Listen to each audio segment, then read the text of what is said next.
Entonces, en este caso, lógicamente ahí lo que se están es amparando pues una serie de bienes jurídicos, como puede ser, pues como estamos hablando, de la disciplina, la unidad militar, la jerarquía, etcétera, etcétera. La mayor o menor dureza, porque luego también podríamos decirlo también que eso, desde mi punto de vista, es algo que tradicionalmente es así, pero es que no sé cuál sería la solución, no sé cuál sería la solución.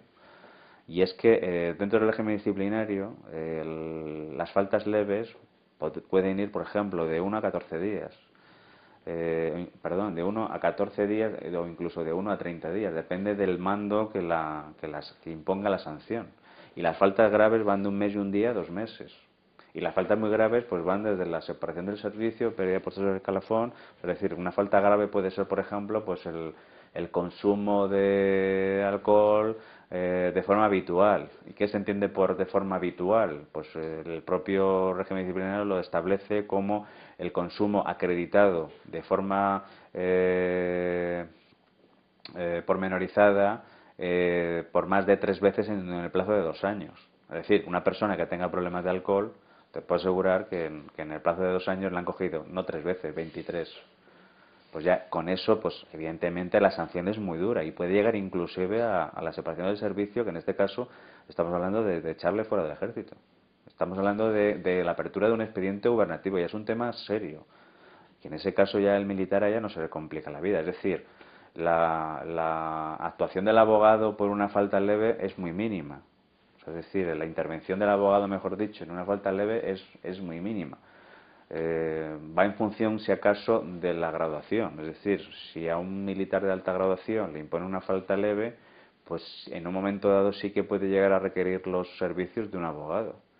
Pero un soldado que le impone una falta leve, pues no va a requerir los servicios del abogado, muy rara vez, muy rara vez. Lo normal es en la comisión de una falta grave o muy grave, en la cual estamos hablando ya que se están jugando 2 meses de privación de libertad en un centro disciplinario, o en una falta muy grave a un militar de carrera se está jugando el que le echen del ejército. Es decir, entonces ahí sí es cuando ya no se andan con tonterías y no se, y lógicamente pues es donde tenemos cabida los abogados especializados en derecho militar. ¿Cómo valora la actuación de los jueces en esta materia? Vamos a ver, los jueces dentro del derecho militar los tenemos de dos tipos. Vamos, dos tipos. Dos órdenes jurisdiccionales. La jurisdicción penal militar propiamente dicha, que son jueces militares, son jueces togados militares, y la jurisdicción contenciosa administrativa, que es la que contempla los asuntos que por la vía administrativa plantean los militares, pero que son netamente, aunque sean de temas militares, no estamos hablando de temas penales, sino de temas administrativos. Es decir, un abuso de autoridad de un militar conocerá un juez penal, o sea, un juez militar, un juez togado militar. Un tema de trienios o un tema de reconocimiento de derechos por el ascenso conocerá el juez de lo contencioso administrativo que corresponda en función de la materia. En función, perdón, del órgano que resuelva. Si resuelve el ministro de Defensa, la Audiencia Nacional. Si resuelve el subsecretario de Defensa, el Tribunal Superior de Justicia. Si resuelve el director general de personal, pues el juzgado de lo contencioso administrativo. Si es un tema de expediente de insuficiencia de condiciones psicofísicas, el juzgado central de lo contencioso administrativo. Son jueces civiles. Entonces, la apreciación en cuanto a los jueces militares, personalmente muy buena. Personalmente muy buena. Hay una gran profusión.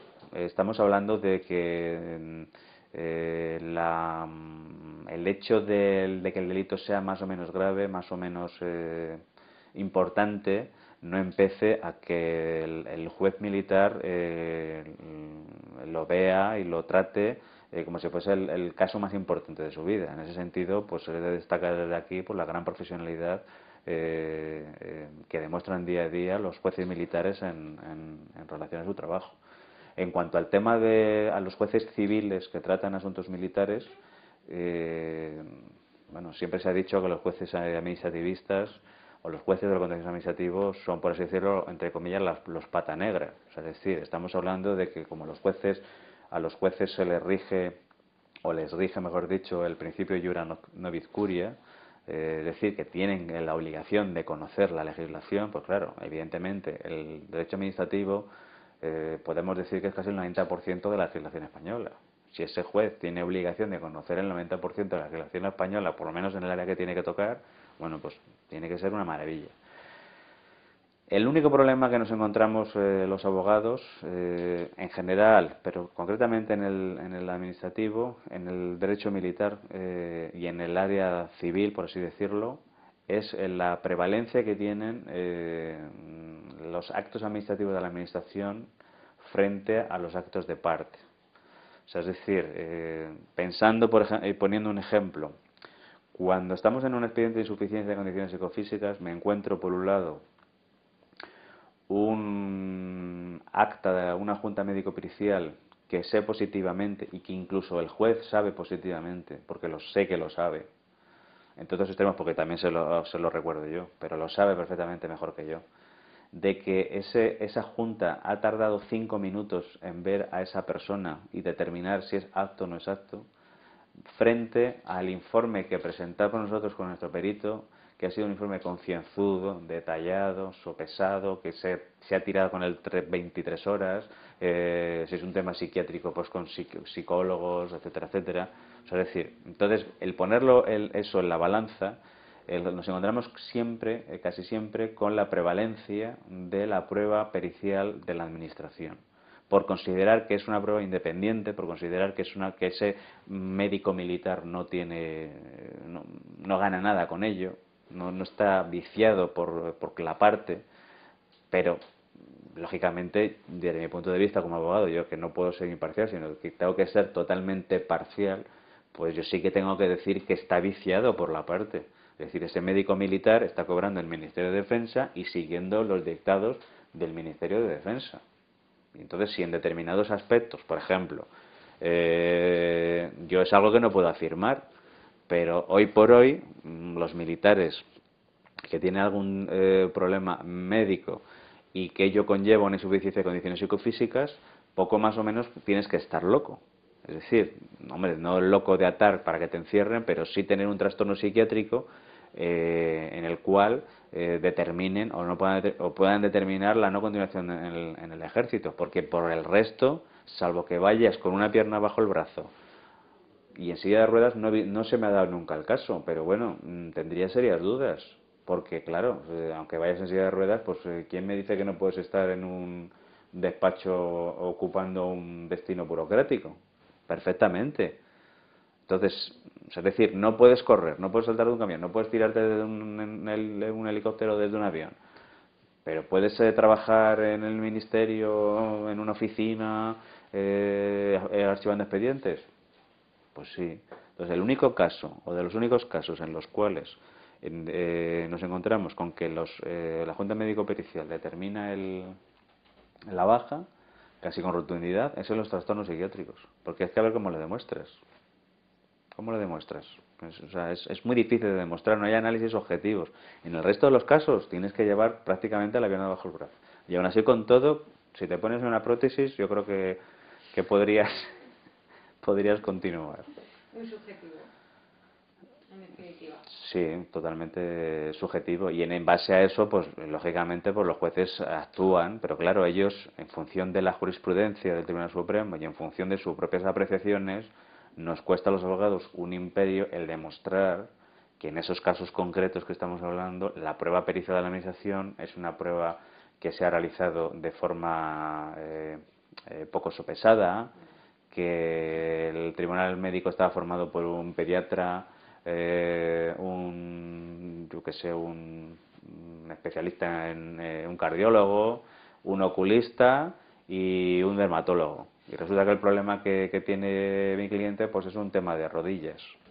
¿Entiendes? Entonces, bueno, pues sí son médicos y están amparados por ese principio de esa prevalencia, de esa presunción de veracidad, de que no tienen ningún interés, pero yo como abogado te digo que el interés lo tiene el Ministerio de Defensa, que le dice, mira, aquí esto no se puede marchar.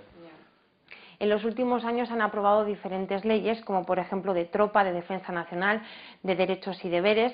Coméntenos algunos de los puntos principales de esta última ley que se ha aprobado y cómo va a afectar al derecho militar. Hombre, esta nueva ley que dicen que la van a sacar, no sabemos cuándo, pero vamos, que no ya por el que sea el gobierno socialista que está en este momento en el gobierno, sino en general, el legislador en estos temas es muy profuso y muy abundante. No podemos decir ahora que actualmente no haya una ley de derechos y deberes del personal militar. O sea, eso sería tanto como decir que hay un vacío legal en ese sentido. No es verdad. Es decir, esa ley lo que irá o lo que yo creo que va a hacer pues es aunar un poco, porque en ese sentido lo que sí que se ha hecho, y sobre todo en esta última gran ley que ha habido del personal militar, la ley 39 de 2007, ha sido aunar grandes problemas que ha habido dentro de lo que es la función pública militar y dar cabida a determinadas pretensiones que han hecho correr ríos y ríos de tinta y múltiples o infinitos juicios en los tribunales. Pongo, por ejemplo, el hecho que fue muy controvertido con la Ley 1799, que determinó que aquellos militares que habían sido militares de carrera, suboficiales, antes del año 77, a la hora de pasar al retiro podían ascender a teniente.